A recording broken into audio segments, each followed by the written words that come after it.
Hi, hello, good morning, my young officers. Welcome to Unacademy UPSC Articulate YouTube channel. So this is Nisha Nujumudeen, your educated Unacademy, an expert in Indian economy, current affairs, and MCQs. So here we are today with the current topics and news for UPSC Prelims 2022, which is a regular series with an interesting topic. In fact, I should say that it is an all-time important hit list topic, which is very important not only from UPSC CSE perspective, but also for the country India as a whole. And the topic is unemployment in our country India. So this is something which every one of us, you and me, knows it to the core. And we know that in spite of multiple efforts,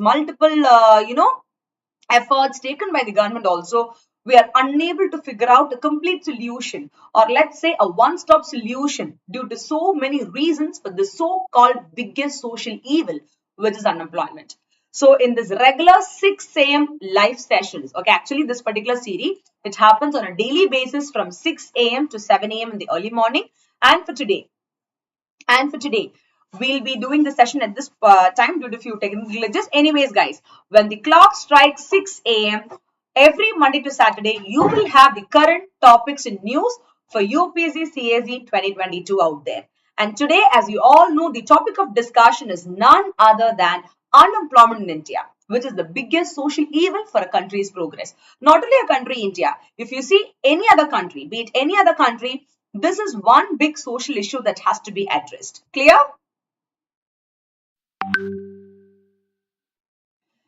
And now, taking into consideration the various perspectives, or let's say the various things out there for our country India, let's quickly have a look into a few or let's say a theoretical perspective based on the so-called unemployment, the different types of unemployment, and which type of unemployment our country India is faced with, and why are we not able to rectify, or let's say what are the factors that is hindering from a complete one-stop solution to remove this, or let's say eradicate the social evil for our country's progress. So multiple perspectives of that will be discussed in today's session. And this is very, very important from the prelims perspective, because some of the statements based on the economy perspective of static and analytical, most importantly, analytical and current affairs perspective can be asked for exam, and also from the mains perspective, you can definitely get a question on the same, because this is a very, very generic topic which has a load of inputs to be put in. So how we are going to comprise all these things in just 250 words become a real challenge. So this is a very, very important topic in that perspective as a whole. And also for the interview perspective, okay, if at all you're asked the question based on the unemployment scenario for the country India, then you should be able to answer in a very diplomatic way, not by saying that, chalo, the government is not doing anything. No, you should never even answer like that.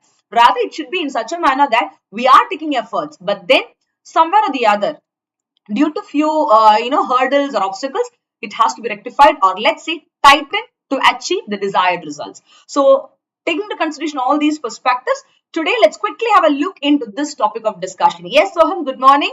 And where are the others? So guys, to know more about my profile, you can just click on the link that is given in the chat box. That will take you to my Unacademy profile. This is a profile, guys, where you'll be able to have a clear-cut understanding of the various plus or the paid classes, the free or the special classes, and also the YouTube sessions out there. So now, be it free class or plus class, one thing is important: the code Nisha IAS Live, that will give you an access to watch the free classes exclusively in the Unacademy platform for free, and also to get a paid or let's say a plus subscription, extra 20 to 30% discount. I repeat, 20 to 30% using my code Nisha IAS Live is possible. So do contact me for all the details. Clear? Because to be a part of the plus batches, to be a part of the mentoring program, for one-to-one interactions, for quality materials, and also to access the top teachers in the country India, here is a one-stop solution for you people, and that is an Academy Plus program. So don't miss it. There are multiple benefits out there, guys. So you can use the code Nisha IAS Live and grab the opportunities. At the same time, I'll also be one of your personal mentor if this code is applied. Clear? Now, before starting the class, it's very important for all of us to begin our day with an amazing motivational quote. Don't you think so? Yes, indeed. So here we have a quote of the day to begin our session. So every morning we are born again. What we do today is what matters most. So good morning and have a great day, my young officers, because this is very, very important for you people. Yes, Soham, what is it? Pessimism of unemployment prevails in the world. Let by discussion be find the reasons as well as means to wipe out what? The evil that will be in the country, inflicting millions with pessimism. Definitely, so you can see the pros, cons, and the way forward for such kind of important contradicting issues like unemployment, which all of us know. Hannah. Now, so let's quickly have a look into why are we discussing this particular topic. So before that, guys, keep one thing in mind. When the clock strikes 6 a.m. from tomorrow again, that is from Thursday of 24th February onwards, do come for this current topics in news live series. And when the clock strikes 6 p.m., do come for the Unacademy free special live class in the app that is happening, guys. The UPSC level MCQs with the 360-degree coverage. I hope it is visible for all of you. And to get an access to this, the code is Nisha IAS Live. Is it very clear, all of you? So make sure that you're utilizing it to the fullest. Clear? And now, talking about the other sessions, if you see today at 1 p.m., 1 p.m. to 2 p.m. and 2:15 to 3:15, you have two exclusive Prelims Carnival Current Affairs MCQs for the month of Jan 2022. That happens in the special class platform. So that is another surprise for you people today. Totally, you will have four sessions. Yes, Tejas? Yeah, good morning to you as well. Even I was missing all you people. So we are back to track. So nothing to worry. Since yesterday evening, we are back to track. So now the 6 a.m. class will happen from tomorrow in the proper timing at 6 a.m. itself. So without fail, do wake up and come. And today, if you see, we are having, hold on, I'll just show you. We are having from 1 p.m. to 3:50 p.m. That is 1 to 2, 2:15 to 3:15. Prelims Carnival Current Affairs MCQs for the month of Jan 2022. That is one thing. Second is from 8 p.m. to 10:15. You have four sessions today. Take care. 1 to 2, 2:15 to 3:15. Then 8 to 9, 9:15 to 10:15. So totally four different sessions on Prelims Carnival Current Affairs MCQs will happen today. Is it clear, all of you? So you will have a rain of MCQs today, guys, so don't miss it. So I'll be sharing the links of the 1 and the 2 p.m. 1 p.m. and 2:15 classes shortly after this YouTube session. So make sure that you're enrolling for the same. And night at 8 p.m. to 9 and 9:15 to 10:15, you'll have exclusive two other sessions as well. Clear? So make a note of this and make sure that you are, coming for the lectures as a whole. And also keep sharing these links to as many friends as possible, guys. Clear? Yes, Soham, paradise regained as we are back to track. Obviously, yes, we are back to track. It's just that the 6 a.m. classes will be back to track from tomorrow early morning, so nothing to worry. But then anyway, we have a session right now, so nothing to worry. So here we go. You can just go through the different other topics that you've discussed previously, guys. Now, India and unemployment, something which is very important to be discussed as a whole. So why are we studying this particular topic, my officers? If you see, it is from the subject area Indian economy. We all know that. So the reason why this particular topic is once again brought into limelight, or let's say the current perspective, is because recently the two important indicators, okay, of structural transformation in any economy, when you take that into consideration, one is what is the rate of growth, and second is what are the changes that is visible in the structural composition of output and workforce. That was kind of considered. So these two indicators were analyzed on a deep sense recently. So now when that was done, with regard to growth rate, something was preventing the growth rate from achieving the desired target. And that one single social evil was called as unemployment. So now, revolving in that particular perspective, only today we are studying this topic called as unemployment in our country, India. So if you see over the years, okay, our country, India, we have experienced, let's say, fairly consistent or let's say continuous changes in the first indicator, that is the rate of growth. We have been growing in a faster pace. Let me tell you that. Even recently, 2 days before, not today, I think 1 day before, there was a remark said by, the Niti Aayog chairman, that is Niti Aayog COE, that is, we are growing at a faster pace of at the rate of 9%, it seems. Like fatafat, we are 2 to 3 times faster in what we are, progressing or developing. That was the kind of analysis or let's say the statement made. So which means that if you see our country, India, yes, we are experiencing a consistent change in the first indicator, that is the growth rate, the change in growth rate. And that too, you can visibly see our country, India, growing like anything, especially after the new economic reforms or the LPG. That is liberalization, privatization, globalization. That is after the 1991 reforms. If you see, even today, we are among the top 10 countries. Literally, we are now ranking number 5 and 6. Today, we are 6 for being the top economy in the world. No doubt in that. But then, we are still a developing economy. for the fact that economic indicators like your GDP, gross domestic product, and other parameters are growing. But what about the social indicators like your human development index, which comprises of your education, your health, and other poverty perspective? They are still to be triggered, or let's say still to be screwed up in a better way. है ना? So now, though we talk about all these perspectives, also multiple points out there have to be noted in this particular context. Okay? So now, though we experience let's say a lot of change in a positive way as well with regard to the rate of growth in a country, India. If you see with regard to unemployment, which is one of the very biggest social issue, my young officers, it has not even been relieved at the correct pattern, or let's say the correct manner, which means that the lack of availability of proper statistical data is one such reason why that is not happening. So though we say that, okay, we have been growing to a greater extent also, the trend in employment, what has been a growth factor, let's say what has been the progress that our country India has attained over the years with regard to the important output, that is that employment has not revealed any consistent or clear pattern. There is some sort of collateral or let's say hidden agenda behind it. So that is why the issue of unemployment is popping up to greater extent. See, what is employment, guys? That is the output of what you are learning. See, you are getting education. Why are you educated? To learn a knowledge, to learn a skill. So now that is the input in your life. So now the output is when that skills and knowledge has been utilized to produce or to contribute to the country in some or the other way. That is employment, by getting a job. Only if there is employment, you will be able to get a better income. And with that better income, you will be able to satisfy your basic necessities and improve your living standard. At the end of the day, when the living standard is improving, automatically it will contribute where? To the per capita GDP, which will again be reflected in the growth and development of a country, India, right? This is how it goes.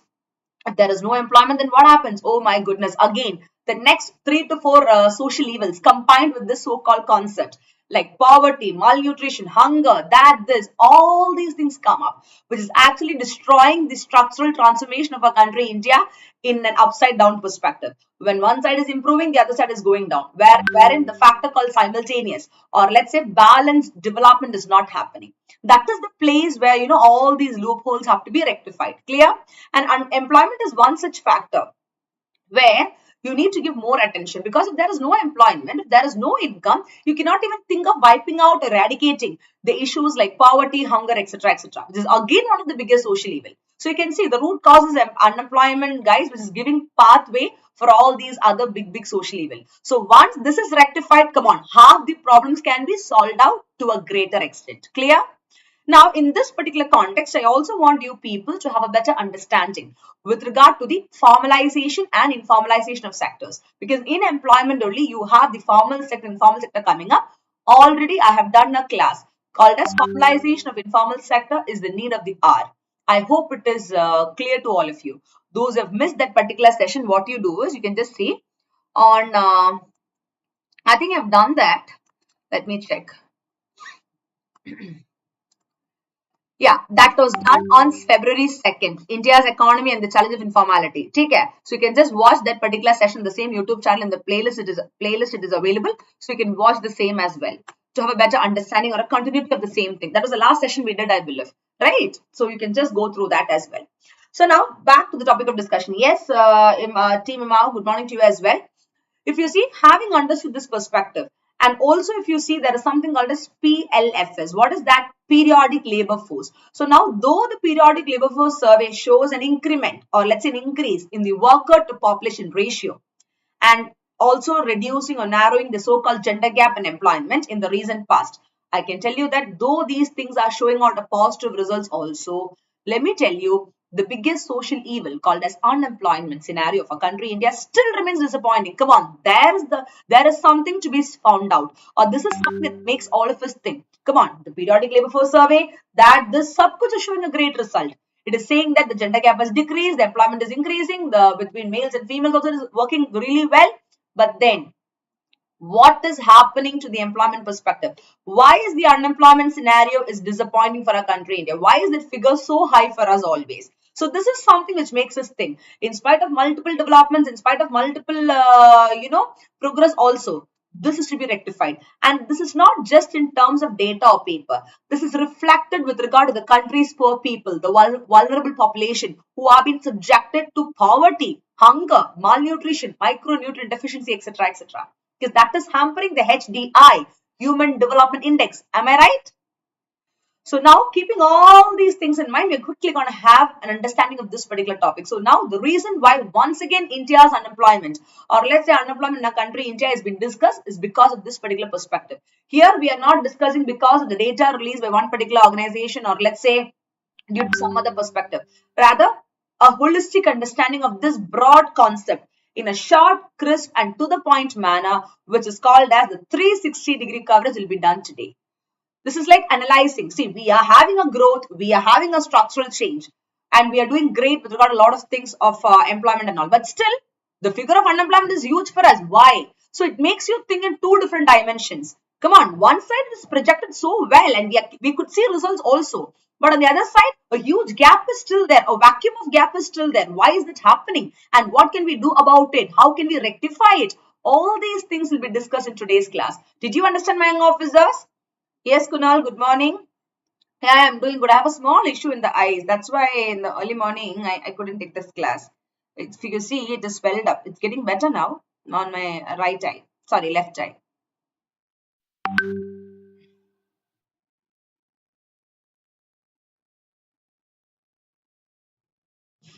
Anyways, so here we go, guys.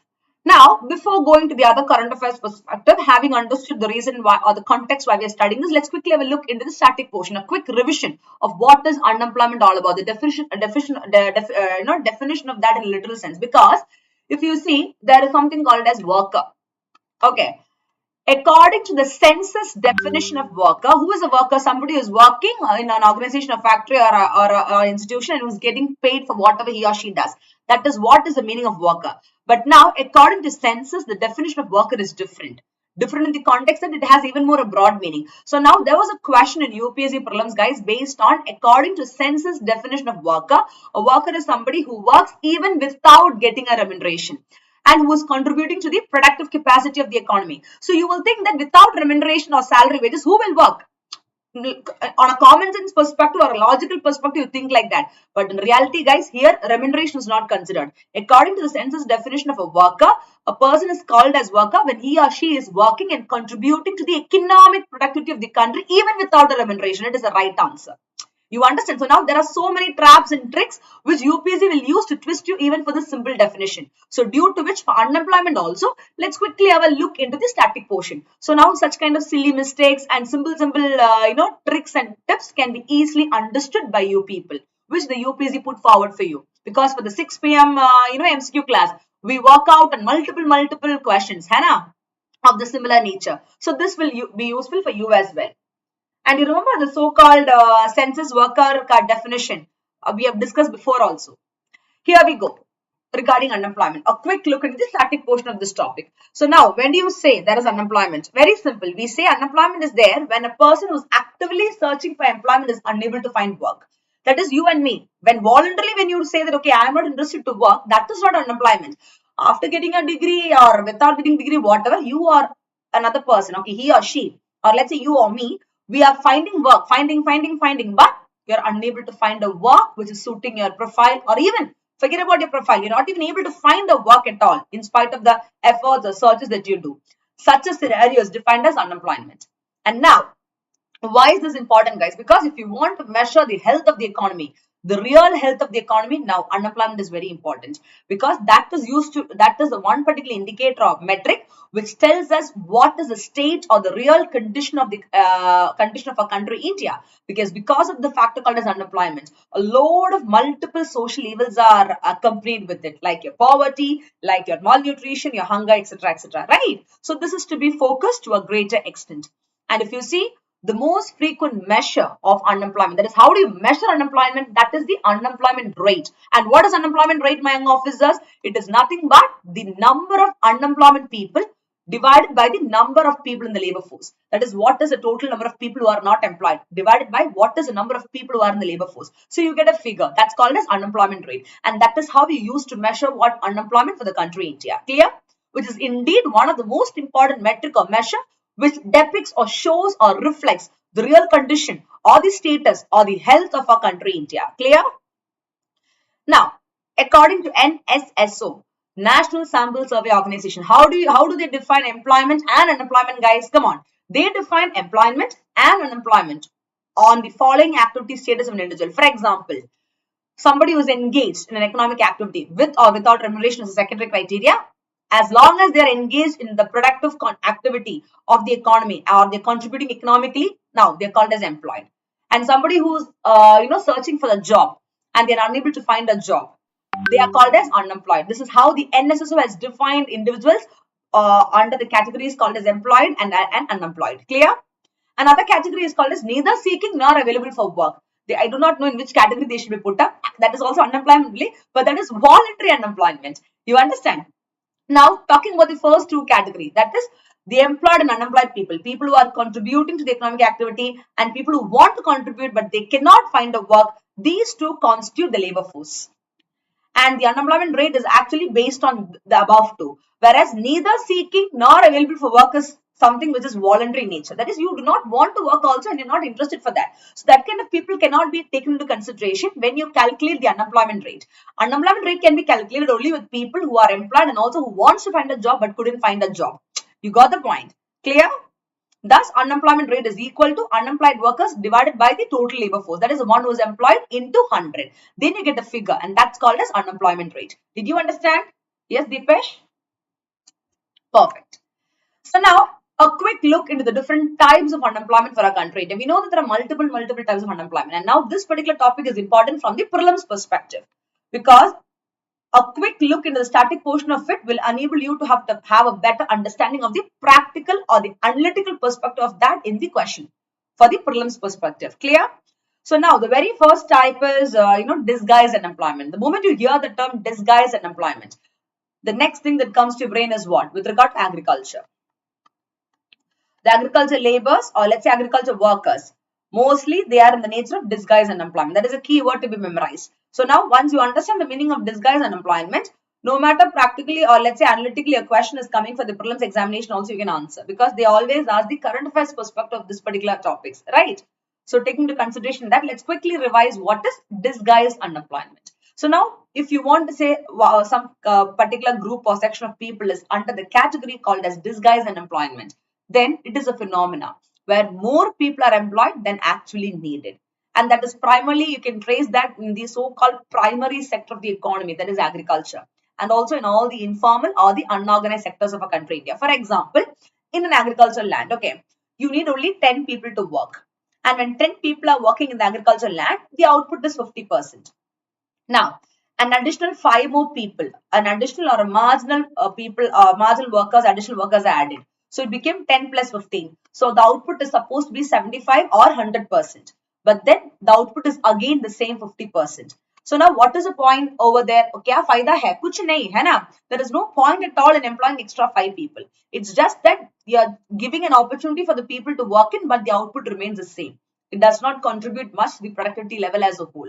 So that is called as disguised unemployment. Do you understand? Because they are not actively contributing to the productive or let's say the economic perspective just because an additional person is employed over there. You got the point? That's called as disguised unemployment. Next is seasonal unemployment. That is again with regard to agriculture laborers. See, all throughout the year, 365 days in a year, you cannot have harvest. 6 months you will have. Another 6 months, they have to wait for the seeds to grow and give them a harvest. So now the agriculture workers, what they'll do, they'll start looking out for the allied activities like farming, then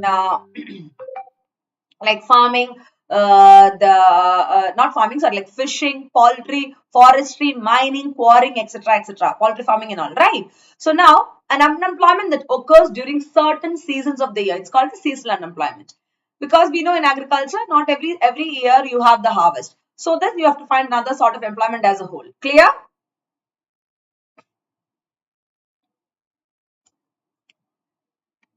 Yes, Soham. That is true. What you said is true. Now, the next one is structural unemployment. What is structural unemployment? Now, out of this, guys, disguised and seasonal are very important because revolving these two static topics, current affairs or let's say practical applicability of questions can come for the prelim. So please go through these two concepts. Clear? Because in the previous year question papers also you can see based on these only questions come. The next is structural unemployment. Now here, this is also important from the point of view of the skill development perspective. Now, what is structural unemployment? That is also a kind of unemployment when people are not employed. Here, such kind of unemployment, or it's a category of unemployment, I can tell you, it arises from the mismatch between the available jobs in the market and the skill of the available workers in the market. Let's say, for example, an MBA graduate, an MBA HR, or let's say MBA marketing fellow has to get a job in the required companies as a marketing head, or let's say digital marketing person and all.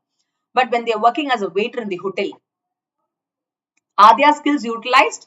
Because of the lack of availability of proper job, you know what they do? They have no other go. Something is better than nothing. So they have been qualified, or let's say they are having some sort of skill sets for some other job. But due to the lack of availability of that particular job, what happens? They are trying to put themselves in some places which will fetch them some sort of income, because that income is important for them to have a better living standard, or at least to satisfy the basic necessities of life, and to remove themselves from the tagline called as unemployment.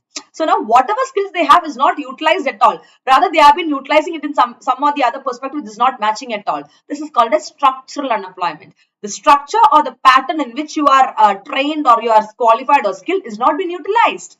It has been going for some other perspective, sometimes even lower than the qualification what you have.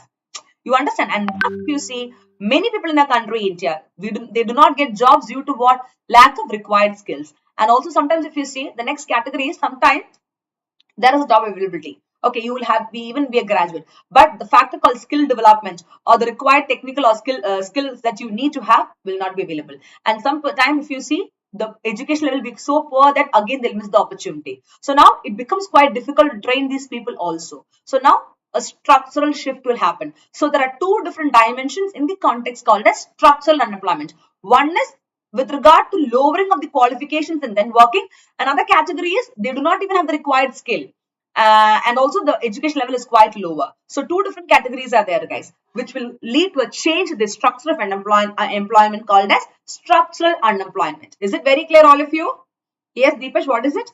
For example, an engineering graduate is working as a contractor, or a doctor graduate working as a lab technician. Yeah, very true. So that's what I told you. See, many a times, there are people who have PhD also in our country, India. Okay, the ones who have really done PhD, guys. And you can see them working as a research assistant, or you can see them working as a field collector or investigator because of lack of job. And having a PhD, you can actually work in a college or university, but you can and see them. Sometimes you can even see them working for the KG kids, which is over and above the qualification, which is actually over and below their qualifications, I can tell you. Matlab, they are trained for something high, but then due to this issue of this unemployment, or let's say lack of opportunities, then they got to come back to this. So what is the point? Kya fayda hai with such kind of qualification? So you should know to place yourself and put yourself in what you're best at. You can try everything. There is no issue for that. But putting yourself in the place where you're supposed to be is more important. And for that, skill development is very, very important, my young officers. Clear? And thus, if you see,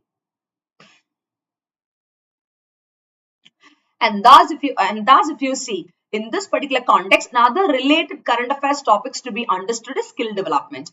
So now for the prelims perspective, National Skill Development Corporation of India 2015 and the Ministry of Skill Development and Entrepreneurship's various program and the program of Niti Aayog with regard to skill development perspective has to be understood. Clear? Because multiple related current affairs topics based on this topic is also important. It is a hit list topic for your prelims examination perspective.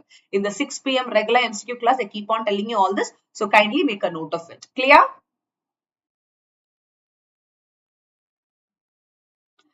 Yes, Soham, perfectly said. Anyways.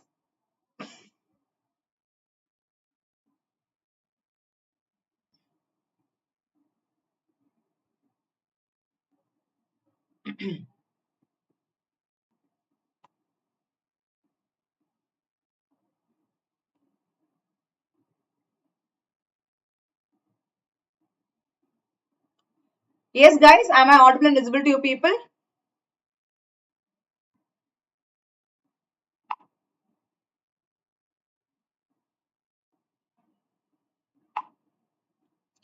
Perfect. The next one, we have another category of employment called as cyclical unemployment. Okay.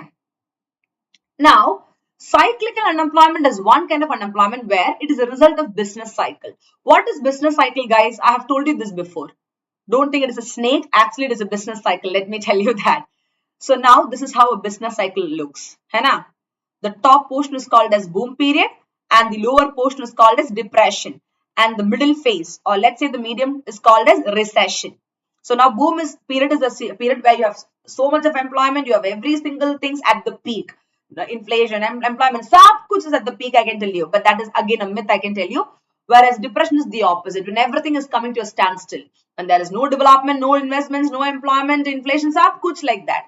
Whatever recession, it's a medium phase, or let's say middle phase between the period of boom and depression, which means that it's a slowing down of economic activity. This has been witnessed in our country, India, during the 2008 financial crisis. But then we were saved compared to the countries like US and Australia and all because of the predictions done by the economist of all time, Dr. Manmohan Singh, who was the then PM, and also Raghuram Rajan sir. So who was again, our ex-RBI governor. So now they made a lot of predictions which helped us, not falling prey completely to the 2008 global financial crisis. After that, if you see in the year 2020, in March 2020, we could see a clear cut, reflection of recession entering into economy. The slowing down of economic activity due to the COVID-19 pandemic that affected the entire economy. Even today, we are suffering because of that, right? But then, because of Atmanirbhar Bharat Abhiyan, the 20 lakh crore economic stimulus package, we could actually overcome that. Let me tell you that we could actually overcome that. Clear? Yeah. So now, having understood what is recession, guys, cyclical unemployment is something that is based on what? Business cycle, guys, where unemployment is increasing during the period of recession, because recession means what? Every activity is coming to a standstill. There is no employment, there is no investment, there is no production, there is not much of consumption, and the price of everything is spiking up high. What will people do? Automatically, the economic growth will come down. That's called as cyclical unemployment. Clear? And now, with regard to country India, cyclical unemployment figures in India, come on, they are kind of negligible, because we can never say that cyclical unemployment is something that is most visible in our country India. In our country India, disguised unemployment with regard to agriculture, seasonal unemployment, again agriculture perspective, and also structural unemployment is also visible. Out of the disguised and seasonal unemployment is more common in our country India, because we are an agrarian economy even today. As per the data available, as far as majority of the population even today is dependent upon what? The primary sector of the country, that is agriculture. That is the reason for it. But as cyclical, yeah, there are recessions for us, but we can never say that always we are like that. So because we are again a mixed economy where both public and private coexist or work together, I can say. So now such kind of cyclical unemployment is most visible, or let's say is a phenomena that is mostly found in all the capitalist economy, where there is free government intervention or there are free market economies and all. For example, US or the United States of America. Clear? But in some extraordinary situations like, the financial crisis, the COVID and pandemic and all, yeah, we have also witnessed the same. But not every time scenario, guys. Let me tell you that. Mostly you can find them continuously in the capitalist economy. Clear?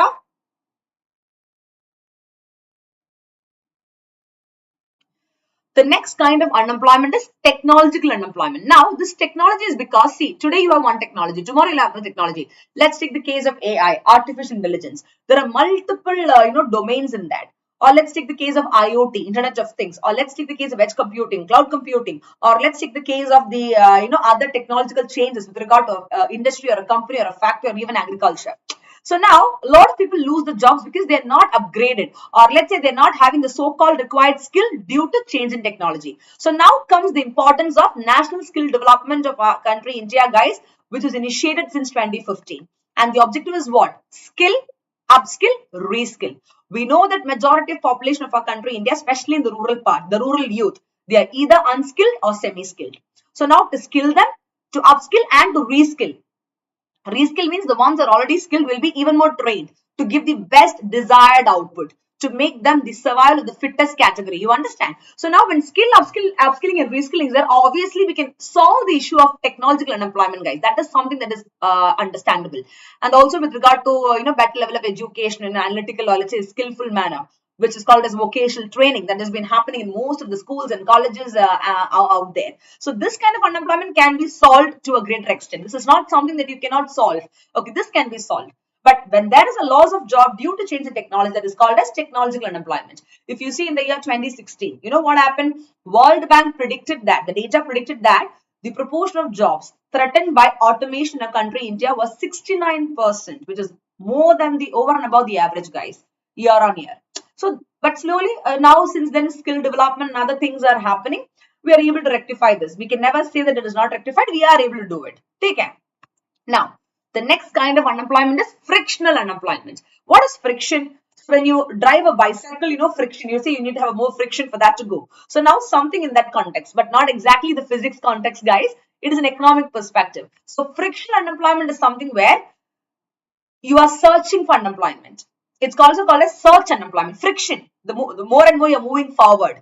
See, when there is a friction only, you can cycle better. It's like you're moving forward, right? Similarly, frictional unemployment is also called as search unemployment, where it refers to the time lag between the job when an individual is searching for a new job, or let's say they're switching between jobs. When there's a so-called gap or a time lag, guys. For example, one particular person is searching for a new job and there's a time lag. Or let's say you want to leave job A to job B. Again, there's a time lag. There's a time lag. You're unemployed for that point of time. Now, that's called as frictional unemployment. For example, in other words, I can make it more simplified for you people that when somebody asks you what is frictional unemployment, you can tell that an employee requires time for searching a new job. See, you need at least a month's time, at the earliest, at least a week time, or for searching a new job, or let's say for shifting from the existing one to another new job. Now, this inevitable time delay will cause what? Frictional unemployment. Clear? Now, this is the choice that you and me have. Whether you want to search for a new job or whether you want to shift from the existing job to the new job is your choice. So now it is often considered as a voluntary unemployment, guys. Why? Because it is not caused due to shortage of job. It's not because you don't have a job. You already have a job, you're employed, but you are choosing not to work, or let's say you want to find a new job or you want to switch off like that. So voluntarily you are kind of, taking a choice. You understand? But in fact, I can tell you that the worker themselves will quit the jobs in search of better opportunities. When you're not happy with the working environment or the working conditions that you put up, automatically you will want to resign and go to a better job with a better package, with a better environment and all. You understand? So now you are voluntarily choosing to remain unemployment for that particular month or a week or whatever it is. That is called as frictional unemployment. So now this kind of unemployment is not having a huge impact on our country, India, because here people are having an income, people are having a job. It's just that they're modifying it according to their whims and fancies and to make it a better place for them. So it's kind of voluntarily they're choosing to be unemployed. Clear? That is why it is called as search unemployment as well. So don't get confused between frictional, structural, seasonal, disguised, technological and all, and also cyclical. That is why in a crystal clear manner, though you are very well aware about all these types of unemployment also, once again we are doing a quick revision along with the current affairs or the analytical perspective of this static portion. Clear? So next time you will not forget it. Is it very clear, all of you? Now, another important term for unemployment is vulnerable unemployment. What is vulnerable unemployment? Now, the meaning of this is people working informally. Now comes the informal sector. Okay. Now, some people, they work informally without proper job contract. For example, Swiggy workers, Zomato workers, the gig economy workers. Okay. And thus, don't have any legal protection also. Mostly informal workers, the contract workers, the daily wage earners, all these people come into this category, the ones who are in the informal sector. They don't have any legal protection at all, right? Because there is no proper job contract. If job comes, well and good. It's kind of a contractual basis. They're doing a work. That's called as vulnerability. You're not sure tomorrow you'll have a work. Today you have, but what about tomorrow? You're vulnerable to that. So thus these persons are called are deemed to be unemployed since records of their works are never maintained. Okay, today you may sell 10 packets of a commodity given by somebody to you because you want to earn some commission or something. It's not continuous for you. So now, what is the record that you are working over there is meaning nothing. It's just between you and that particular person. There is no proper contract or nothing as such. So it's called as vulnerable unemployment. And let me tell you guys, this is very common in our country, India. It's one of the main types of unemployment in our country, India. People are highly vulnerable. One or the other way, they're trying to do some sort of jobs and get their breads and ends meet.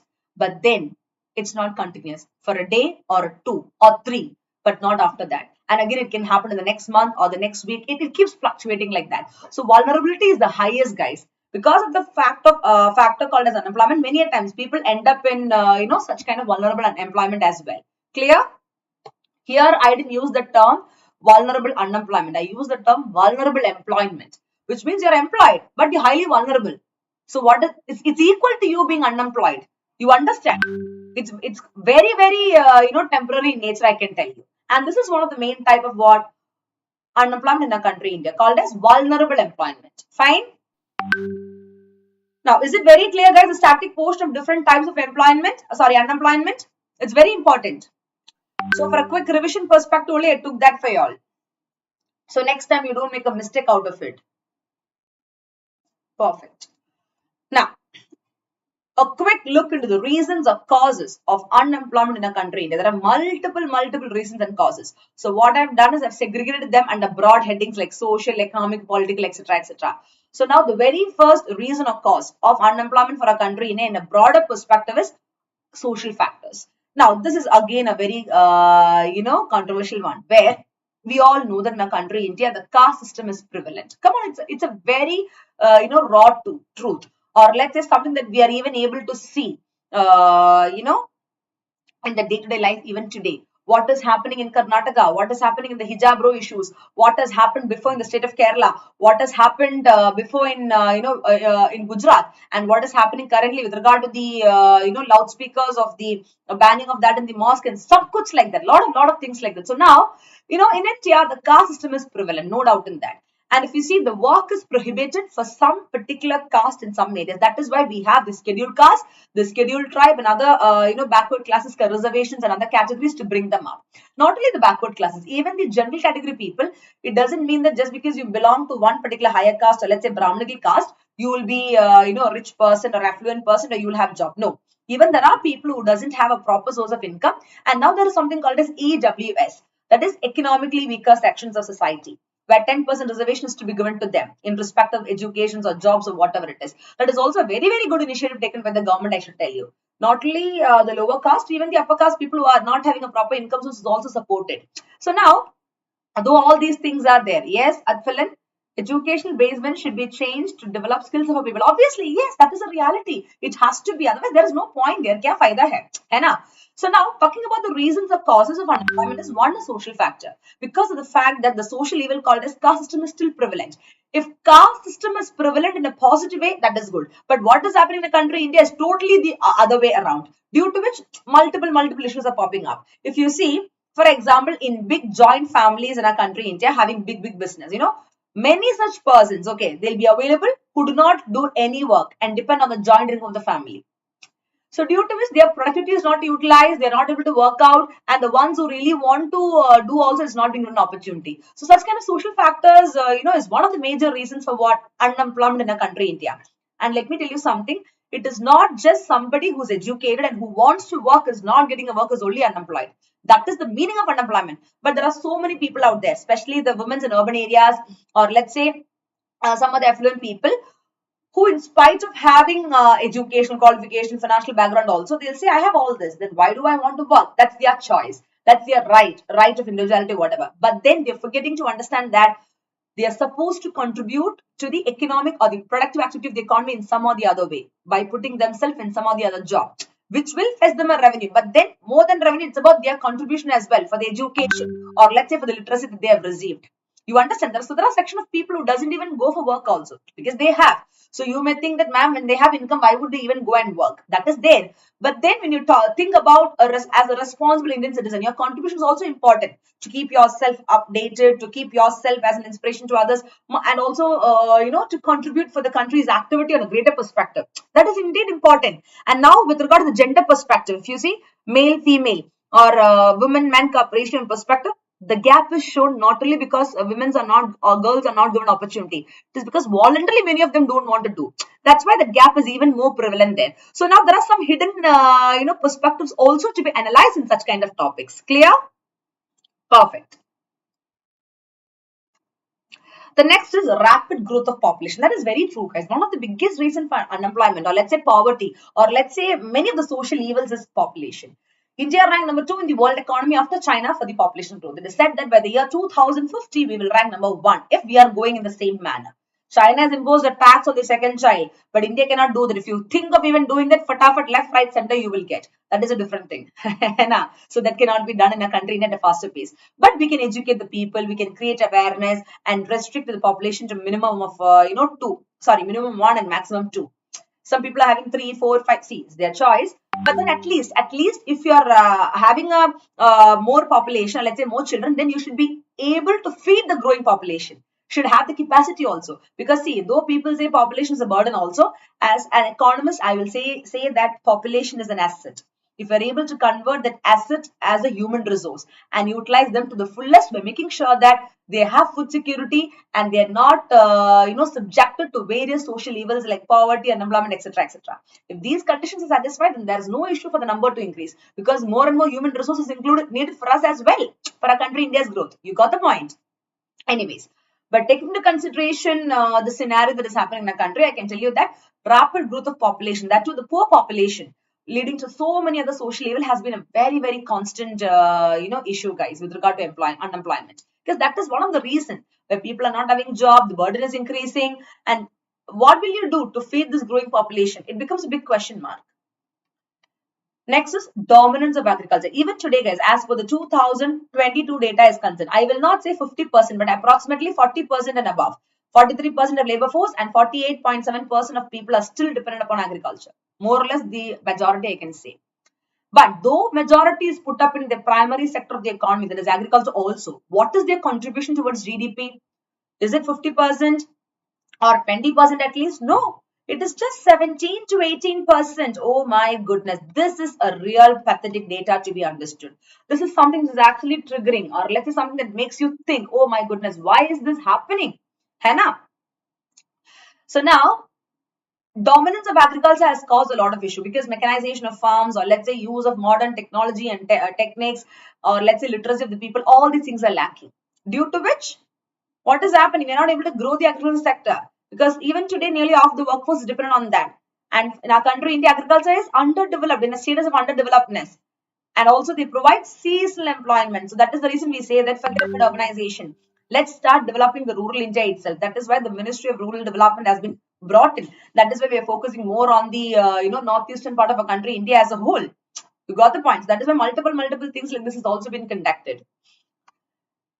And if you see, majority of people, they started shifting to the secondary, that is industry, and most importantly, the service sector. But now the point is, though people are moving to the service sector or the third sector of the economy called as tertiary sector also, still the dominance of agriculture is even more. And if you see, the highest number of contribution towards GDP, that is gross domestic product, comes from the tertiary sector, because it is 55%. 50 to 60% in that range it is always, and currently it is 55.7% approximately, which is the highest. So the number of people who are employed in the service sector is less compared to agriculture, but still a good proportion is employed. But the contribution is 2x or let's say 3x times faster than agriculture, which means we need to really focus on this, because unemployment is a very, very serious issue in this context. Next is fall of cottage and small industry. Now, you can connect this with the next current affair, that is MSME, micro, small, medium enterprises. If you see, this kind of MSME is given more importance by the government, and also in the Atmanirbhar Bharat Abhiyan, we kind of give more importance because we want to boost them up and to make sure that our cottage or small scale or domestic industries are not completely wiped out because of the excess cutthroat competition that they have to face from the MNCs, multinational companies, or TNCs, transnational companies. Due to globalization that is on the rise. That's a good thing. But then too much of that MNC interference or monopoly will lead to a complete decline of the cottage and small scale industry. We do not want that to happen, because majority of people in the rural area, the artisans, the other workers, are dependent on this. So we got to help them out, be it the weavers, be it the handloom people. You understand? So thus, the industrial development has adverse effects on what? The cottage, domestic and small scale industries. And thus, when a lot of cottage industries are shut down, what happened? The artisans become unemployed. What will they do? They do not even know how to operate a machine, or let's say they're not even skilled properly. So let us make sure that they have been trained, or they have been given a skill. And these cottage and small scale industry also needs a tie-up with all these MNCs in the context that they are trained and skilled to how to use the machines, and also making sure that their business is not falling down, or that they are not completely wiped out of the market, because unemployment becomes a big issue there. You got the point. That is why MSME, that this etc. has been brought in by the government to a greater extent, and also in order to boost up the entrepreneurship development and skills for our country, India as a whole. Clear? Yes, TMMA, what is it? People make memes for caste, religion, gender, and so on, trying to provoke and creating riots throughout the world. Yeah, that is true. Very recently also it happened with me as well. So I do understand that. See, that is because they have to grow beyond, what they are thinking, guys. They are still in a world and they feel that they are so matured, or they feel that they have really grown up. But let me tell you that it's because they need to understand there are so many other factors to be analyzed. And when you really think about the growth and development of a country, India, you think in that progressive manner. You never focus on all the rubbish out there, and you never create such kind of issues, such kind of rights and issues on silly matters, or let's say matters which provoke the sentiments of people. This is intentional, very much intentional, guys. It's all understood as well. Anyways, back to class.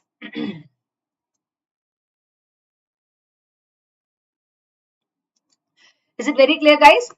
Now, the next important reasons or causes for the unemployment for a country, India, is immobility of labor. That is, see, though we are having mobility, or let's say movement of people from rural to urban areas, or let's say between rural to rural, urban to urban, many a times if you see, the mobility factor becomes a question mark due to financial constraint, due to family attachments, due to so many other orthodox mentality and all. So now, though we can see mobility, though we have infrastructure facilities and other developments also, mobility of labor in our country, India, is quite low.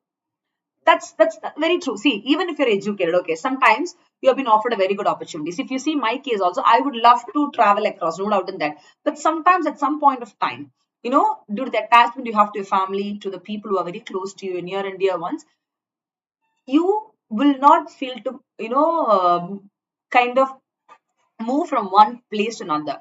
It's not like from this place to that place. It could even be within the country, India, from let's say the state of Kerala to Tamil Nadu, or from Tamil Nadu to Delhi, or from Delhi to Punjab, or whatever it is. You may not want to go even within this country. Even if it is across the country also, you may go only if situations are permitting you. Those are better opportunities, those are better perspectives also. Many a times, people don't want to go, even the ones who are highly educated. So now just think about the people who are not that literate, or let's say for the people who are not that explored. You can never even think of them moving out or making a decision of even thinking of it. So another reason is that sometimes some people does not want to go because of the fact that language issues. They may not be that good in another language. Then religion is a big concern, and also climate. They will say, oh come on, that's too hot there, or it's too difficult there, why would I go and put myself there? All these are various factors, guys, which are the reasons for low mobility. And now when there's a low mobility of labor in a country, India, come on, what happens? It is actually leading to a lot of issues of unemployment. Some people, they prefer to be unemployed, or let's say do something of their own, even if it is vulnerable in nature also. Even if it is coming under the category of vulnerable employment also, they're okay with it for the fact that they are in their comfort zone. But they are unemployed, and the issue of unemployment is still triggering up. You understand? So this is also another factor which has to be understood with regard to what the reasons, the causes for unemployment in a country, India. Clear?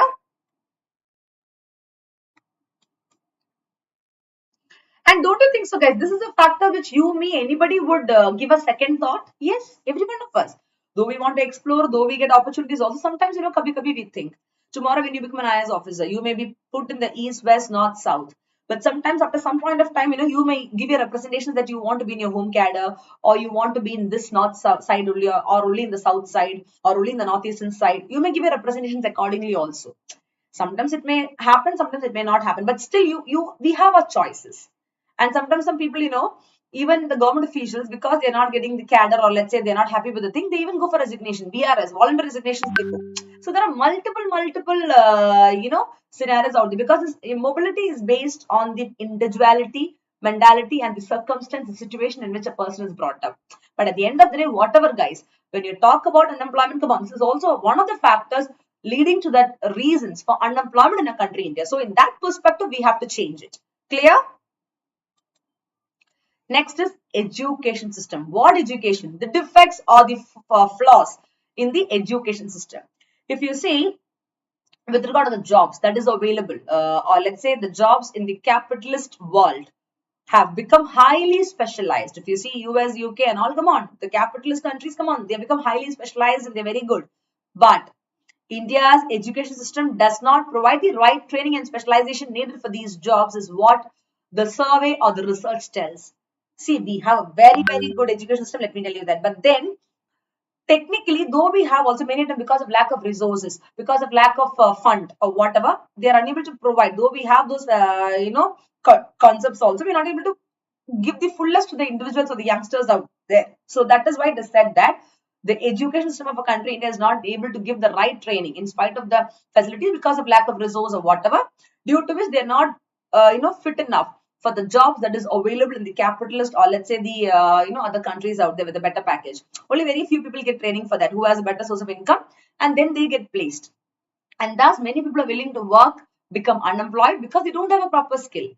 That is why, guys, now with regard to the defects in the education system, let me tell you that the factor called as vocational, I repeat, vocational training or practical training is with regard to development of skill perspective. The skill development initiatives in schools, colleges, and universities is on the rise. With regard to communication skills, personal development skills, the other competitive examination coaching perspective, then for engineers to learn a hands-on trick or let's say a hands-on job out there for developing the innovative and entrepreneurial skills. All these have been brought in. So what happened tomorrow when they are passed out? At least apart from the theory of the textbook, they know something out there as well, which will fetch them a job. You understand? So now we are kind of rectifying it. So for the factors of cause, reasons with regard to unemployment in a country, India, that is the defects in education system. Come on, we are trying to rectify it also. So this is something which can be rectified, and we are doing it. So we can never say that we are still the same. We are doing it. Okay. Now, let's quickly have a look into what are the recent initiatives taken by the government of India with regard to the so-called biggest social evil, that is unemployment. What could be the case, guys? If you see, one is smile. What is smile? E, like this. Smiling with all your teeth out. Colgate and Pepsodent ka, add a E like this. No, it is called as support for marginalized individuals for livelihood and enterprise. That's one of the biggest initiatives taken by the government, where we know that small farmers or marginal farmers, in that small farmers is somebody who doesn't have own a land or whose condition is more pathetic, whereas marginal means it is even more worse than the small farmers. So basically to support those marginalized or the very pathetic or weaker or vulnerable individuals for their livelihood and enterprise, only the smile initiative was brought in by the government to give them some sort of employment and income. Next is PM Daksh, that is Pradhan Mantri Dakshta or Kushalta Sampan Hitgari. That is also another initiative. Then the Manreka, the most highlighted or the most celebrated initiative of the government since 2005. So I can tell you that out of all these initiatives, 1, 2, 3, 4, 5, that is your Pradhan Mantri Kaushal Vikas Yojana and also Startup India scheme. The third one, that is Manrega and Jinrega, Mahatma Gandhi National Employment Guarantee Act. That is the only single social welfare program taken by the government with regard to employment perspective, and it has been continuing for more than a decade, which is 10 plus years here. Since 2005 you have. Even today the government spends more and more in the budget allocation also for the development of this particular scheme. And if you see in the COVID-19 perspective, the enrollments of Manrega was 4 times faster, or let's say over and above the average, because a lot of people started remigrating from urban to rural area. Because no jobs, nothing. The COVID has hit the economy very badly, right? Since 2020, you could see that. So now the government had to make more way for it. And what is Manrega? Mahatma Gandhi National Rural Employment Guarantee Act, wherein 100 days of employment will be given to people after giving a training for all those people in the rural area, especially the youngsters. And 1/4 of the seats will be reserved for women as well. And now in this pandemic situation, instead of 100 days, the government proposed, let's say they said that to 150 days, they'll give employment, because by March, the pandemic started. But before that itself, the training was done and people were given job under Manrega. But situation became so pathetic that where from 100 to 150, they increased. Again, from 150, there was a proposal to making it to 200. And yes, they did that because a lot of enrollments and people were not having any sort of job. And it's not only the rural India people, the ones from urban who migrated from rural to urban, again, they switched back to the rural area. What they will do now? And that too, n number of women and youngsters out there didn't even have a living or let's say a livelihood option at all. So the enrollment is the highest. Clear? And now, for example, let's say I am enrolled in Manrega scheme and I'm not employed. It is said that within a matter of 30 days or 1 month, you will be given some sort of compensations also accordingly. And the minimum wage is around 350 and all. For example, if the workplace is, let's say, 10 kilometers away from your home, accordingly, extra payment will be given for the person as well under the Manrega Jinrega scheme. So now this is not only employment for a 100-day period, guys, but at the end of the day, you're getting a skill. So with that, you can build up your contacts, you can explore the networking, and you can even start your own enterprise as well. Because you're getting a skill as well, like acquiring a skill. That's the beauty of Mahatma Gandhi National Employment Guarantee Act program. Clear? It's the most celebrated one always, no doubt in that. So all these are the very, very important initiatives, guys. Under that, the third one is very important. And Startup India scheme and Stand Up India scheme, yeah, that is also since 2015 you have. That is again with regard to entrepreneurship, with regard to encouraging people to come up with the skill development they have. You can even connect this last scheme with Mudra loan. The Mudra loan of the government, Kishore Tarun wala loan, not your neighbor wala Kishore and Tarun. The loan category up to 1 crore, up to 5 crore, up to 10 crore and all. The bifurcations, you understand? So that is also given to people basically to support them to come with all these entrepreneurial activities and all. Clear? Out of this, for the prelims examination, Manrega is very, very important. It is a hit list topic. You may get the question based on this year as well. Last year also I predicted. This year you may get. It's anything revolving this so-called Manrega. It's very important. Now, let's quickly have a look into a little of current affairs perspective of the economic growth trends. I told you that the unemployment factor, let's say the unemployment topic has been discussed by us because out of the two important factors which is taken into consideration for the measuring the growth of a country, economic growth trends are very important. And yes, we have been able to show a consistent change in the growth in a positive way since 1991, or let's say the new economic reforms or LPG. But how far? How far all these data are really credible, or let's say authentic, is another important question that pops into our brain. So if you see the growth rate of economy, okay, measured by GVA. What is GVA? Gross value added. This is different from GDP, that is gross domestic product, in the context that gross domestic product is something. I repeat, gross domestic product is nothing but the value of what? All the final goods and service produced by the residents, produced by the people who are within the domestic boundaries of that one particular country during a period of 1 year, irrespective of nationality. Okay. Whereas GVA is like, see, GDP take into consideration the output from the three sectors: agriculture, industry, service sector. Whereas GVA means, again, it is a sum or the total of the final value of goods and service of one particular sector or one particular industry at a particular point of time. Let's say you want to know the details of agriculture sector alone, or industry alone, or that particular area or region alone. That's called as GVA. So now the growth rate of economy, we take into consideration GVA to have a micro understanding and for effectiveness. Okay. So now that is done at constant or base prices, which means 2011-12 is the base or the constant price. You don't take the price of 2022 currently, because today inflation can be 4%, tomorrow inflation can be 4.5%. So what happens? There will not be a proper matching of data, or let's say there'll be some sort of duplication, some sort of confusions arising. So base year means you're kind of, to manage the inflation only, you kind of give the base year as well there. So now at the constant price, they kind of, calculate it. If you see, it kind of increased, or let's say I can use an appropriate word called as accelerated, from 4.27% in the 20 years before the economic reforms to 6.34% in the 20 years following the economic reforms, and to 6.58 between 2010-11, 2019 and 20 at 2011-12 prices, constant prices, which means we are progressing fatafat like anything. That is why we were able to become the top 5 countries in the world, even by putting France down. You remember? But here, this talks only about the GDP, the growth of industry, the growth of service sector, but not about the social indicators like education, health, and other perspective. Because one side, if you see, poverty is on the rise, hunger is on the rise. Even if today, if you see the GHI, Global Hunger Index, oh my goodness, the situation of a country India is so pathetic. We are 92 out of 107 countries, which means India is still in the serious category of hunger. As per the recent, report, also the rank is even more pathetic, which cannot be accepted at all. Hannah. So, but then if you see only from the economic growth perspective, come on, the growth rate, we are showing a consistent progress only, no doubt in that.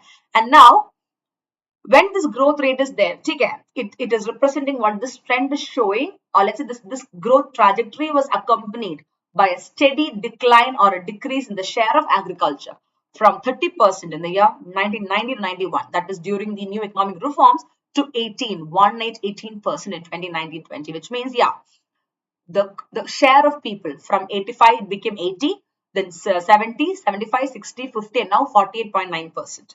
I mean the number of people who are dependent upon agriculture. You understand? So though there has been a reduction in the number of people who are dependent upon agriculture, but still, even today, majority of people are put up in that. But there has been a decrease in what? The dependency rate. But still majority is dependent, which means we need to really work it on. You understand? And also the service sector, the third sector of the economy, called as tertiary sector or the service sector. They have slowly shown a progress, and the contribution of the people who are employed in the service sector, like banking, insurance, communications, etc. All the activities supporting the agriculture and the industrial sector is called as service sector activities, right? So now that has shown a consistent increase, and that is why their contribution towards GDP is what? 55.7% today. It's over and above the average. 50 to 60% you keep. Today's data is 55.7%. You got the point. This is the economic growth trends of our country, India, with regard to what? Unemployment perspective or employment perspective. Clear?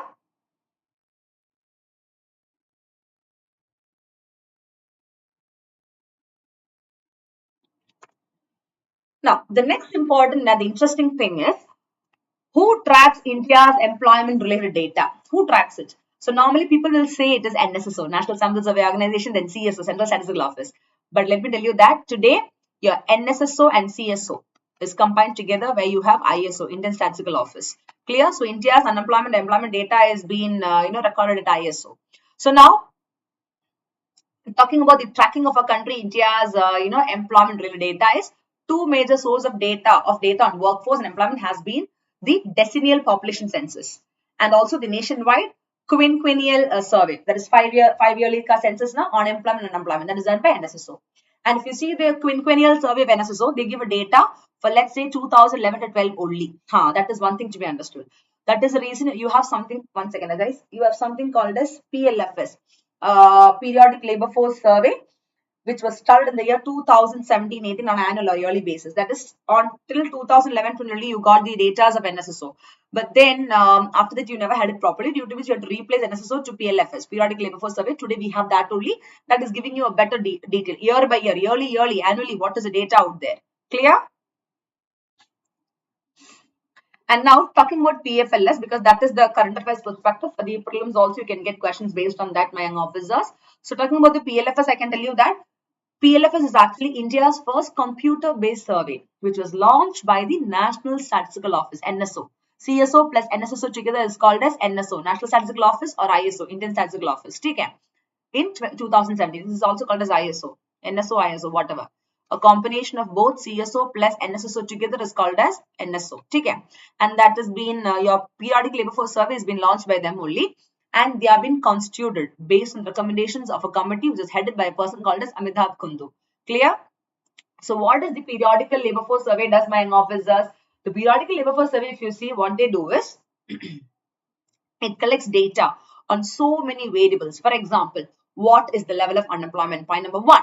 Second is, what are the different types of employment and what are the respective share? It is high or low. Next is, okay, people are employed, but what is the share of wages or salary from different type of job? Are they paid up to the margin, or are they paid over and above the margin or below the margin of what is the required thing they're supposed to get? And also, what is the number of hours they worked? It is 8 hours, which is normal, or it is 12 hours or 15 hours. You understand? So now, take into consideration multiple variables. Your periodic labor force survey has been conducted on a holistic perspective, and it's a computer digitalized one. So it becomes quite easy, I can tell you. Clear? Yes, Deepesh? Yeah. So now, what are the employment trends, guys? Okay, having understood that we have PLFS, that is periodic labor force survey. What are the employment trends? If you see over the years, the periodic labor force survey shows an increase in the worker to population ratio called as WPR from 34.7% in the year 2017-18 to 38.2% in the year 2020, which means yes, we have been progressing.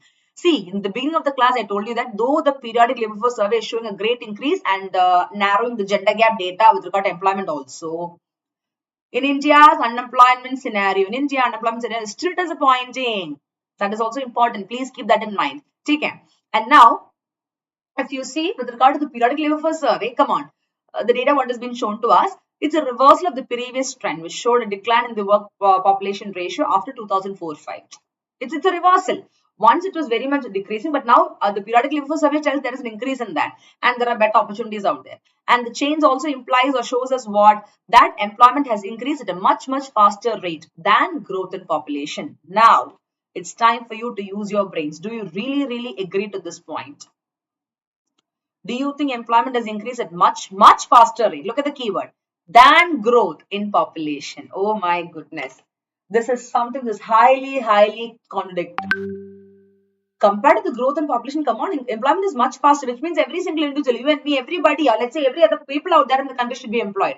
Is it happening? No. We can still see the shares of unemployment out there in our country, India. You understand? So this is something to be understood in that particular perspective. Clear?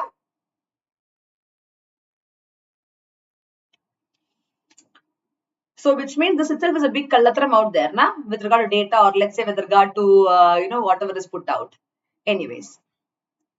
And now, as per the periodic labor force survey, it is said that there has been increase in the work population ratio, and this increase has been reported in the rural and urban population, also in the male and female population. That is, they are narrowing the gender disparities and gender perspective also. That is all there. See, they have been able to do it, but we can never say that. See, compared to the growth of population, more than the growth of population, the employment has increased. Come on, that is not the case. Then why are we even discussing about unemployment here? Why are we even disappointed with the unemployment scenario of a country, India? So there is a lack of availability of proper data, or some of the other loopholes has to be tightened. That is why this is happening there. And as far as the periodic labor force survey is concerned, okay, as what the survey is telling is there has been increase in the work population ratio, and that is even more important, or let's say vital, because it has occurred in the middle of an or let's say in the midst of an increase in labor force participation rate as well. That is true. There has been an increase in labor force participation, but now what about the female labor force participation by young officers? It is less than 20%. Oh my goodness, approximately 19.9%, which means it is again something to be focused on or improvised up to. Clear? See, when you study all these things now, try to connect them with the previous current affairs and the previous factual data, what we've already discussed. So you yourself will be able to make a better comparison or understanding of what exactly it is. Clear? And now, talking about another important data, or let's say the points out there, because this is quite important for the mains examination also, you can use all these points. What are the women specific statistics? If you see, of course, there has been an increase in the work population ratio of female as well. The female WPR ratio increased from 17.5 to 24 between the year 2017 and 2020. That is true. That is a reality. Okay, we can never say it has not increased, it has increased, but it's not increasing as what we expected, but it is increasing. Okay, and this ratio, when multiplied by female population, shows what? An annual increase of 17% of women workers. But the next question is, okay, there has been an annual increase of 17% women workers. Okay, but then how many of them are put up in the formal sector or the organized sector is the next question. Majority in the unorganized or the informal sector, which is even making them quit the job due to maternity leave issues, due to health issues and other perspectives. You understand? That is also to be noted. And thus, another important point is with regard to women specific statistics, a positive indications of the periodic labor force survey data is that the gap between male and female gender disparity, come on, that is narrowing. That's a true thing, guys. We can never say that that is not happening. It is happening. It is indeed happening. And it's kind of, yeah, it's kind of, a better one. No doubt in that. Clear? But see, though that is happening also, we can never say that we have completely attained gender neutrality or we've attained gender equality as such. No, still we have to work on more. But as a part of progressiveness or let's say positive perspective, yeah, we have been able to narrow down the so-called, gender disparities or let's say issues with regard to male and female workforce. That is something to be appreciated. Let me tell you, a very good thing as far as the periodic labor force survey or let's say PLFS is concerned.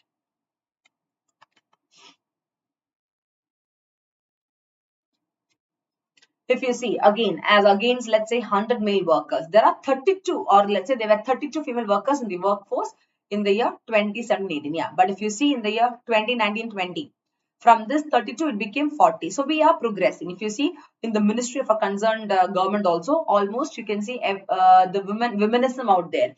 That is, all the major posts has been ruled or shared by the females out there. So politically, economically, socially, and fundamentally also women are getting opportunities and we are utilizing it. It shouldn't be for just one part of the population or let's say one specific category. It should be inclusive for everyone. That's something to be understood. The inclusiveness of development should be there. Clear? That we are working on. So and very soon we'll be able to achieve that. All these things are key. See, something to be accepted. We cannot say no to all this because these are something that is a welcoming approach. And yes, our country, India, is doing really great at it. No doubt in that. But the previous slide point, the change also implies that employment has increased at a much faster rate than growth in population. Come on. This is absolutely a ridiculous statement. Really? But this is what they're saying, which is, see, none of the factual data, none of the supporting arguments can actually, tell this is correct. And being an economist, I can never even say this is correct. That all of us know also. But this is what they claim actually. Clear? Now, Talking about the women specific statistics with regard to employment or unemployment, I can tell you that women constituted 24% of workforce in the country in 2017-18. But if you see as per the recent data, it is 28.8%. But the female labor workforce, labor participation, that is less. It's only less than 20%, guys. So regarding the, share of women participating and the real number of women involved is little less. This has to be rectified. Clear? And also if you see the unemployment rate in the female labor forces in rural area, they are far lower than the male labor force. That is true. That is really true, guys. See, if you see, we will think that the people in urban areas are more developed. Women in urban area are more developed. But let me tell you something that's absolutely a rubbish thing. In reality, we have to really learn from the people in rural area. The female labor force today in rural area are 2 times faster in development. Or let's say they are more employed, guys, and the kind of unemployment for the female labor force is quite lower than the male labor force. Whereas in urban area, it is the opposite. Here you can see, in spite of education, also more of female labor force is less compared to the male labor force. Such a contradicting statement again. Seriously. So I have done a research paper also on the same guys. Status of, education in rural India. Status of women education in rural India. Because that is actually enabling them to convert a lot of inputs to output. Whereas in urban area, come on, though the opportunities are there, though the advancements are there, I don't understand why people are really, stepping backward. It could be the family, it could be the religious perspective, it could be the organized mentality, but that is not going to work out anymore. That is something which they should not do, talking about the urbanized or the developed India, right? So these kind of points are to be really understood. So in it's international publication again, guys. It's available in the Google as well. In that particular paper, I have clear cut, in a clear cut manner mentioned about the same as well. You can just read it out as well. Clear? So thus, this is despite the fact, all these things keeping in mind, guys, the statistics of female participation, women participation, I can tell you that this is despite the fact that female labor force participation rate in rural India is 33% higher than the rate in urban areas. Oh my goodness. This is an important point. Even for the prelims examination, please keep in mind. You will think that, okay, the female labor force participation in urban area is much higher than rural. No, SNAA. It is 33, guys, not 1 or 2%, 3 times more. 33% higher than the rate where in urban areas, which means rural India women are progressing just like anything, fatafat like that. So this is also very important. So logically, if you think, it will be ulta, but in reality, as per the statistical data and the analysis, this is the reality. So this particular statement is also a tricky one. Please make a note of it. It is a hit list one. Clear? Is it clear, all of you? Now, the next important point is, how is the actual unemployment scenario different from the present data? This is very, very interesting, guys. So I thought I should not bring this out, but but since you are all UPSC aspirants, sometimes kabhi it is also good to have a good understanding of the reality. Why should we fear of not presenting the reality as a whole, right? And these are the kinds of points that will strike your brains in a very, very positive way. So now, we know these are the data. I have taken you to unemployment journey from the static, the analytical and current affairs perspective. A lot of data, even the gender perspective as well. The women specific data also. Now, this is the data that is given to us. So now the real question is, how is actual unemployment scenario different from the so-called presented data? So this is kind of capturing the attention of a lot of people. Don't you think so? Yes. Point number 1. There are more job seekers than the job. The job is 100, but the job seekers are 1,000. Come on, this is another interesting joke of the day, let me tell you. Job is 100, but seekers are 1,000. But they say that job is 1,000, seekers are only 100 is what they project, but that's not the reality, guys. Okay, as far as the periodic labor force survey is conducted, as per the data, I can tell you that the PLFS data shows that the number of jobs increased at a faster rate than the increase in the number of job seekers between the year 2017-18 and 1920. But in spite of all this, let me tell you that the number of people who are unemployed is still high or huge. See, if as per the above, statement, if this is a scenario, then we should not have unemployment to that high level. There will be unemployment, but not to that high level. But on the above statement, on the contrary, I can tell you that in spite of the above statement of increase in the number of job seekers and job and all, the people are unemployed. Oh my goodness, it is increased by how many million? 2.3 million. That's indeed something to be, really focused. Between the period 2017-18 and 18-19. And you know what is the reason for that? The main reason is because of an increase in the number of job seekers. in these 2 years. That to 52.8 million. Now you yourself make a choice. What is the reality out there? You yourself have to make a choice. The choice is yours. That's how it has been presented. Now, the next is decline in salaried workers. If you see, the percentage of salaried people has also dropped from 21.2% in the year 1920 to 19% in the year 2021. What is the meaning of that? 9.5 million people have left the salaried and become jobless. Or let's say they are part of informal sector. Again, the effects of COVID has also been showing out in this scenario. Very pathetic. Next is no shift out of agriculture. So the present data is a beautiful one, but the actual unemployment scenario is very pathetic because unemployment is on the rise. If you see, when you talk about the sectoral composition of workforce, they show that 45.6% of workers in India, they engage in all the agricultural activities. Come on. And 30.8 in service and 23.7 in industry service. But the contribution towards GDP is very less from agriculture, 17 to 80, where 18% from agriculture, in spite of majority of people depend upon that. Whereas in industry, it is, let's say, decent of 25 or 30%. Okay, 25 to 30, 27.7% approximately. And service sector, with 30% of people employed, the contribution is 55%, over and above the average, the highest from all the three sectors, I can tell you. Though that is the case also, if you see from the year 2017 to 18 to 2020, from 17 to 2020, guys, 3 years, or let's say 4 years, there has been no increase in the share of industry and service in total employment. You can still see more people linking up to the agriculture perspective, whereas not to these two, industry and service sector. What is the meaning of that? The meaning is that the labor shift out of agriculture is not happening. People are still clinging on to that due to lack of skill, or let's say the other perspectives. You got the point. Or let's say they're focusing on the agriculture itself with regard to agriculture export, the agriculture policies. That is why by the year 2022, that is by the end of this year, the government want to double the income of farmers. For that, multiple initiatives have been taken by the government, and they are on work progress as well. Clear? Next is cause of prevalence of agriculture job. That is also another important point to be noted.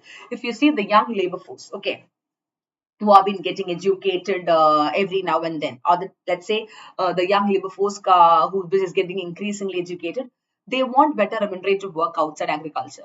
But only very few succeed in that perspective because of lack of availability of job. And if you see, the reason for this is most of the industry and service sectors, okay, they are in such a scenario where they're capital intensive in nature. They use more of machines than labor. So let's say instead of 10 people, they need only 2 people who know to operate that particular machinery. So automatically, the labor displacing technologies and production strategy has actually again led to people switching back to agriculture perspective. In spite of them knowing to use those technological stuff also, they don't get employment because of lack of job availability, due to which they again switch back to the same thing, the agriculture. So again, the prevalence of agricultural jobs is more increasing. You understand? And now these days, if you see, as I told you, artificial intelligence, IoT, Internet of Things and all, these technologies are coming up like anything. So we're adopting all these. So this issue is getting aggravated or increased because of these reasons as a whole. Clear? Now, the next important thing and the most important part of the class is how can you solve this issue? How to solve unemployment in a country? How do you do that? Be it India, be it Australia, be it any country. How would you do that? As far as the country India is concerned, here we go. Point number 1. What steps can be taken? It's high time that, see, talking about the problem doesn't give us a solution. We got to think out of the box as well. So here we go. Rethinking our economic development models. If you see, the rising share of industry and service sector in national income without a sizable increase in employment, and is putting a very big question mark regarding the relevance of traditional, or let's say conventional models of economic growth and development. Don't you think so? Yes. So it's very, very important that we are rethinking on our economic development models as a whole. Perhaps we need to understand we have to come out of the conventional or the traditional setup and start rethinking for a better economic development models, and how can you apply them for the emerging economy like India. So now the model that we have in a country, India, is not that sufficient. I can tell you as an economist, again, I will say that somewhere or the other, if you see, you have a Kerala model of development focusing on the social indicators like health and education. What about employment? It's a question mark. You have the Gujarat model of development, which is criticizing the Kerala model of development put forward by Amartya Sen. Jagdish Bhagwati was a person for the Gujarat model of development. He said that Kerala model is not focusing on economic indicators. But then Gujarat focused only on economic indicators, whereas social indicators like education, health is dropping down. If you see the state of Maharashtra, they have another model. If you see the state of Tamil Nadu, a very balanced model they have. It's not like the model is implemented. Even my research, PhD research is on this topic, guys. Where very soon we can see a model for the state of Tamil Nadu also on a legal perspective, let's say on a official perspective, because this is a stage which has a balance of both economic and social indicators together. It's just that if you fine tune them properly, you can get the desired or the advanced result. So during Madam Jayalalitha's tenure, because she due to few reasons, what happened was like the political instability has led to a gap. But now, since then the state is back to track, I'm very sure that they'll be able to create better results. There is no doubt in that. Clear? And we'll have a very good model from the state of Tamil Nadu to be projected for the state of for the country India as a whole, I can tell you. So it's high time that the economic models have to be rethought, because the applicability for emerging or developing economy like India is to be appreciated. And that's what we need to do is an optional approach. Okay, an optional approach would be to rethink our strategy of striving not just for agriculture but for an industry-led growth. If you see how did Russia develop, or let's say why did they all grow up, UK, US and all, because they focused on industrial development. Even in the first 5-year plans, even any other plans, if you see, they focus on the secondary sector of the economy more. So we also need to understand that of course agriculture is there, but let's strive for an industry-led growth model, and let's start exploring more and more relevant agri-centric model also of economic transformation, because we are agrarian economy. So though we focus or strive for industry-led growth also, for that kind of model also, we need to understand that we have to explore a relevant agriculture-centric model for economic transformation. Only then our country, India, will be able to create a very attractive, more remunerative with a better package and more satisfying employment where in and around the so-called primary sector of the economy, that is agriculture. Did you understand? So this should be the optional approach fitting to the emerging economy like a country India should be taken. This is a model that will fit our country India, guys, because we need to rethink our economic development models also. And this kind of thing can really help us to greater extent. Did you understand, all of you? And next is another way in which you can or steps to be taken to solve the issue of unemployment is generating employment in what? The manufacturing, the secondary and the service sector to a greater extent. That is also very important. So there is also an urgent need that 2x faster you need to generate employment opportunity in the secondary and the tertiary sector. For that, you have to bring so many changes in the labor laws, which will discourage industry to adopt, labor-intensive production. Then the employment-linked production incentive. Today, you have something called as PLI, production-linked incentive scheme, which is benefiting a lot of industries, which is benefiting a lot of people put up in the service and industrial sectors, and also giving some sort of special help assistance for labor-intensive economic activities and all. Automatically, this will be boosted up. Next is the industries must be decentralized. That is, see, when that's a decentralized or let's say ground or a ground level activity in the industrial perspective, you will be able to make sure that people of every region gets employment. And this development of rural area will also help to mitigate or solve the issue of what migration of rural people to urban area, because these days people are not worried about migration. Rather, the government is focusing on the development of what? The development of rural area as a whole. So then they will stop migrating and rather will develop the rural area where we can have a model village, we can have a better, infrastructure facilities and other developments in the rural area itself. Gradually and slowly developing the rural India. You understand? So now the pressure of urban area jobs, now the pressure that has been there has also been decreasing. And simultaneously, urban and rural India has been developed to a greater extent. Clear? Next is more investment. If you see, the PPP, the triple P concept, public-private partnership concept can be embraced to a greater extent. That's something which we are following as well. So if you see, with regard to the private sector investment, it's been declining, it's said, since 2011. But today, if you see, the government is pushing more and more since 2016 to have a triple P concept. So everything and anything, including railways, comes under the public-private partnership concept. So automatically more employment opportunities, better, resources, all these will be available, which will enable you to solve the issue of unemployment to a greater extent. Clear? So these are the most important topics to be considered with regard to what, with regard, or let's say the points or the steps to be taken with regard to solving the biggest social evil for the progress for any country, which is unemployment. So if you really need to wipe out, eradicate such kind of social evil, then we need to make sure that such kind of steps or way forward are also welcomed to a greater extent. Did you understand, all of you? Yes, team Emma, what is it now? Most of the youths are using their skills in organic farming, hydroponics and all. Yeah, that is true. That is very true. See, that is because they want to shift back to agriculture in a very eco-friendly manner. And many times agriculture is becoming more mechanized and even more advanced, and a lot of PPP, public-private partnership is coming into that. Already we have contract farming, cooperative farming and all. If that has been kind of penetrated at the highest priority level, then you can see visibly a lot of changes. Already we are seeing changes, but to hit the target, what we're looking forward can also come under that team memo. That is what I can say. Yes, Ram Kumar. Perfect. So we are done for the day, my young officers. That was about India's unemployment, the biggest social evil for a country's progress. We have started with the issue in a different perspective, had a great understanding of the static portion of that with regard to the current affairs applicability, and then the reasons and causes, followed by the real, or let's say the actual employment scenario with regard to the presented data and also the way forward. What can you actually do to solve this? Clear? So I hope it was an enriching class for all of you and you've got a perfect and a clear-cut understanding of what exactly this issue is all about. Clear?